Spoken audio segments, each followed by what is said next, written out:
Ready? Good morning. আৰে কোৱা জোৰে জোৰে শুনা যাকেতে। সবাই ভালে আছা? আমি কি কৰি আছিলো? 2025 ফাইনেলত আহি যোৱা হাফ ইয়াৰলি সিলেবাসৰ MCQ বিলাক কৰি আছো, হয়নে নহয়? তে কালি কেইটামান কৰিছিলো, আজি তাৰ পৰা আকৌ কন্টিনিউ কৰো। কুৱেশ্যন বিলাক চাইছানে না একবাৰ? চোৱা, ইয়াত কি দিয়া আছে? এইটো কোনটো চেপ্টাৰ? দ্বিঘাত। এটা দ্বিঘাত বহুপদ px এইটো দিয়া আছে। শূন্য দুটা আলফা আৰু বিটা, যদি আলফা আৰু বিটা 7 হয় তেনেহলে alpha plus beta alpha square plus beta square 29, তেন্তে বি আৰু সিৰ মান হ'ব। এনেকুৱা টাইপটো আমি কৰা নাই, কৰিছো জানো? কৰিছো। শূন্য আছে, বহুপদ ওলাইছিলো, সেইবিলাকহে কৰিছিলো, এই সবটো কৰা নাই। তে এই সব কেনেকে কৰিবা চোৱা। ইয়াত আমাক ফাৰ্ষ্টত চাব লাগিব কুৱেশ্যনত কি দিয়া আছে। আলফা প্লাস বিটা মানে কিমান? মানে শূন্য দুটাৰ যোগফল দিয়া আছে। তে ইয়াত শূন্য দুটাৰ যোগফল আলফা প্লাস বিটা হয় মানে কি আছিলে? মাইনাস বি বাই এ আছিলে না নাই? তে আলফা প্লাস বিটা কিমান দিয়া আছে ইয়াত? মাইনাসৰ নে প্লাসৰ? প্লাসৰ 7 ইকুয়াল টু কিমান? মাইনাস বি বাই এ হয়। তে ইয়াত কি হৈ গ'ল? এতিয়া বি কিমান হ'ব? মাইনাসৰ 7 হৈ যাব, হ'ব না নাই? B equal to -7। চাও ক'ত ক'ত অপশন আছে। এটা আছে 2 নম্বৰত আৰু এটা 4 নম্বৰত। এ নম্বৰত নাই, এইটোতো নাই, এইটোতো নাই, তেনেহলে অপশন দুটা কেনসেল। বুজি পাইছা? এই দুটা আৰু তো চাব নালাগে। যদি -7 নাই বাদ, তেনেহলে এইটোতো -7 আছে, এইটোতো -7 আছে। আমি বাকি আৰু এটা স্টেপ কৰিব লাগিব, হ'ব? চোৱা, সূত্ৰ আছিলে alpha plus beta whole square যদি কৰো কি হ'ব? Alpha square plus beta square plus 2 into alpha into beta হয়। এইটো আলফা প্লাস বিটা কিমান দিয়া আছে? 7 দিয়া আছে। ইয়াৰ বদলি আমি 7 স্কয়াৰ লিখি দিব পাৰো, plus equal to alpha square plus beta square কিমান দিয়া আছে? ইয়াত কিমান লিখি দিও? 29 প্লাস কিমান? 2 আলফা ইনটু বিটা। বুজি পাইছা? এতিয়া চোৱা, এইটো কিমান হৈ যাব? 49। এই 29 এফালে লৈ আহো, কিমান? 29 ইকুয়াল টু ইয়াত কিমান হৈ যাব? 2 ইনটু আলফা ইনটু বিটা।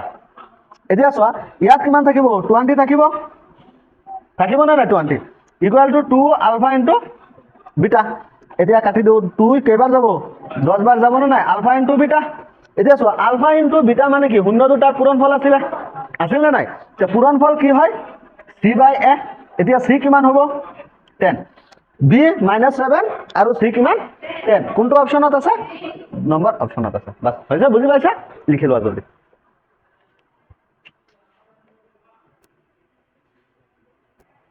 চোৱা, এতিয়া কৈছে এটা বহুপদ, এইটো বহুপদ, যদি x আমি এই বহুপদটোত x জুৰি বহাও তেতিয়া কিমান পাও? 10।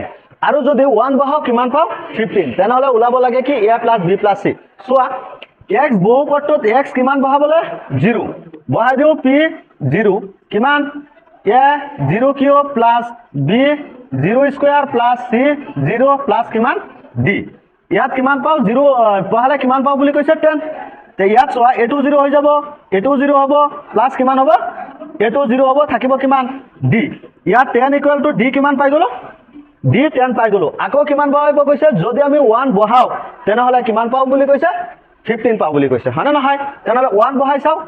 t 1 বহাই কিমান পাও? আচ্ছা, এইটো লিখি দিও। a 1 cube plus b 1 square plus c 1 plus d। এইটো বহালে কিমান পোৱা যায়? 15 পোৱা যায়। ইয়াত কি হৈ যাব? a plus b plus c plus d, হয় না নহয়? এতিয়া চোৱা, ইয়াত কিমান আছে? 15। a plus b plus c plus d কিমান পাই থৈ দিছিলো? 10 পাই থৈ দিছো।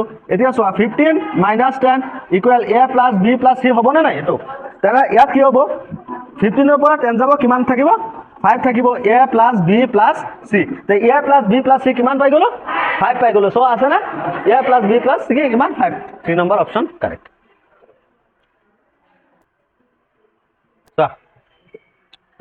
অলপ চাই লোৱা, কি দি আছে? দুটা সমীকৰণ দি আছে। দুটা চলকযুক্ত ৰৈখিক সমীকৰণত যেতিয়া গ্ৰাফ বিলাক বনাইছিলো, হয় না নহয়? দুটা সমীকৰণ দিয়া আছে আৰু দুটা সমীকৰণৰ লেখ দুটাই কটাকটি কৰিছে। কাৰ লগত কৰিছে? x অক্ষৰ লগত কি কৰিছে? হয়তো উৎপন্ন কৰা ত্ৰিভুজটোৰ শীৰ্ষবিন্দুটো হৈছে। চোৱা, ইয়াত বহুতখিনি বুজিবলগীয়া আছে, হ'ব? ফাৰ্ষ্টত যদি আমি এটা বিন্দু লিখো কাৰ্টীয় সমতলত, তেতিয়া ফাৰ্ষ্টত কি লিখো? x, পিছত কি লিখো? y। প্ৰথম বিন্দুটো x, পিছৰ বিন্দুটো কি হয়? y। এতিয়া ইয়াত লেখ দুটাই কাৰ কোনটোৰ লগত হেৰি কৰিছে? উৎপন্ন কৰিছে ত্ৰিভুজ x অক্ষৰ লগত। যদি এতিয়া কাৰ্টীয় সমতল এটা আমি বনাও, এইটো কি আছিলে এক্স, এইটো এক্স ডেছ, এইটো কি আছিলে ৱাই, এইটো ৱাই ডেছ আছিলে, হয় নহয়? আৰু সি কি কৰিছে, এই এক্স অক্ষৰ লগত কি কৰিছে, ত্ৰিভুজ বনাইছে। ধৰি লোৱা এনেকে কিবা এটা ত্ৰিভুজ বনাব পাৰে এক্স অক্ষৰ লগত, কাটিছে ক'ত, ইয়াত কাটিছে, আৰু এটা ক'ত কাটিব, ইয়াত কাটিব। এতিয়া আৰু এটা কথা ইয়াত, যদি এক্স অক্ষত কাটে এই বিন্দুটো ক'ত আছে, কোন ৰেখাৰ ওপৰত আছে, কোন অক্ষৰ ওপৰত আছে, এক্স অক্ষৰ ওপৰত আছে না, কাৰণ প্ৰথমটো এক্স পিছৰটো কি হয় ৱাই। এনেকুৱা থাকিলে আমি কি বুজো যে বিন্দুটো এক্স অক্ষৰ ওপৰত আছে। যদি এক্স অক্ষৰ ওপৰত আছে তেনেহ'লে ৱাইৰটো কি 0 হ'ব না নাই?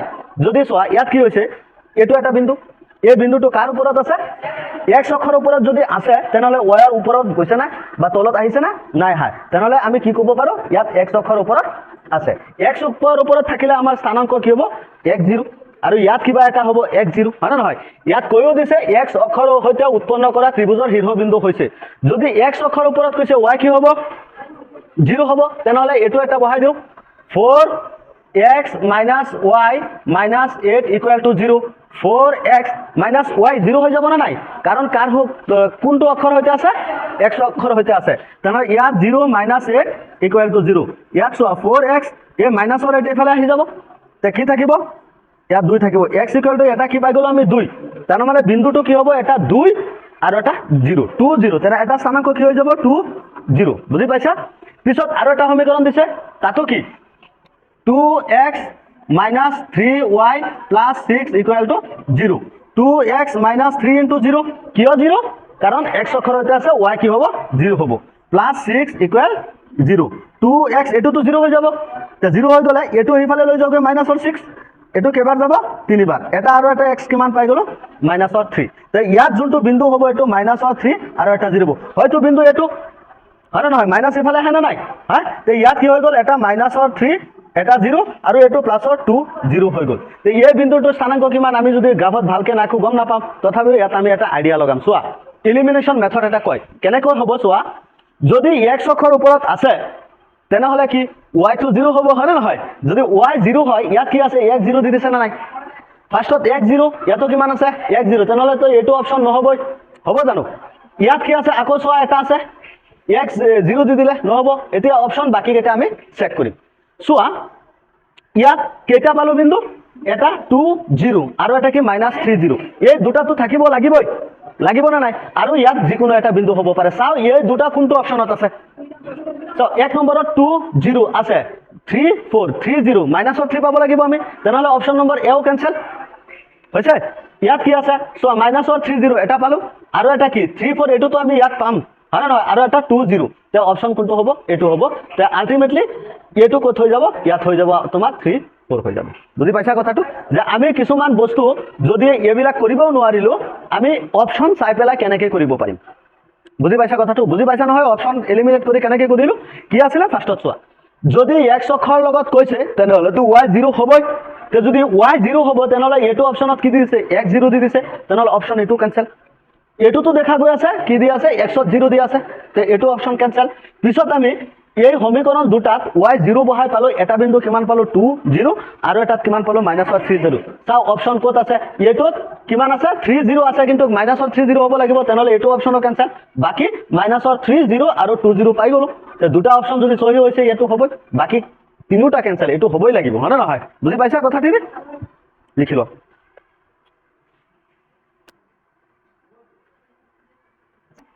চোৱা,